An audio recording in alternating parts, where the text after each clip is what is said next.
Session ஏதாச்சும் மாதிரி வரும்னு சொல்லிட்டு ரொம்ப நாளாக ஈகராக வெயிட் பண்ணிருக்கோம். இப்போ இந்த கிளாஸ் வந்ததுலேருந்து நாங்கள் அந்த குரு எப்படி கம்ப்ளீட் பண்ணணும், அதை வந்து எமோஷனல் சைடு போகாமல் எப்படி ப்ரோஆக்டிவாக பண்ணணும் அப்படின்றத நாங்கள் லேர்ன் பண்ணிட்டோம்.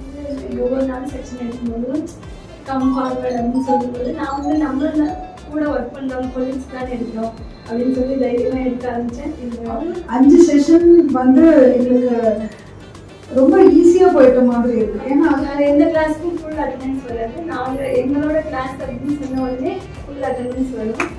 நம்ம வந்து ஃபேமிலி லைஃப்லேயும் சரி, ஒரு ஒர்க் பண்ணுற அந்த ஒரு ஆர்கனைசேஷன்லேயும் சரி, நாங்கள் வந்து அதை இம்ப்ளிமெண்ட் பண்ணி பார்க்கும்போது ஒரு பெரிய விஷயமா எங்களுக்கு தெரியல. ஏன்னா மேம் சொன்ன மாதிரி மேனிஃபெஸ்டேஷன் நான் இப்போலேருந்து அதோட டெப்த் என்னன்னு இப்போ தான் புரிஞ்சுக்கணும். ஸ்ட்ரெஸ் வந்து நம்ம முன்னுக்குள்ளே இல்லாமல் நம்ம ப்ரோஆக்டிவாக இருந்ததுன்னா நம்ம மைண்டு காமாக இருக்கும் அப்படின்றது தெரிஞ்சுக்கணும்.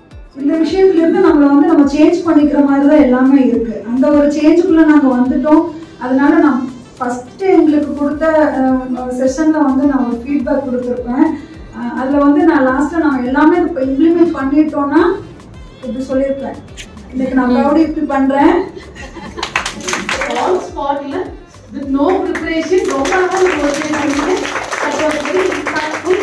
என்ன அப்படின்னா ஒரு ட்ரெயினரா நம்ம கோடு போட்டா நீங்க ரோடே போடுவேன்னு சொல்ற பார்ட்டிசிபென்ட் வர்றப்போ ஐ ஃபீல் வெரி ஹாப்பி. என்னன்னா this is what the enhancement is.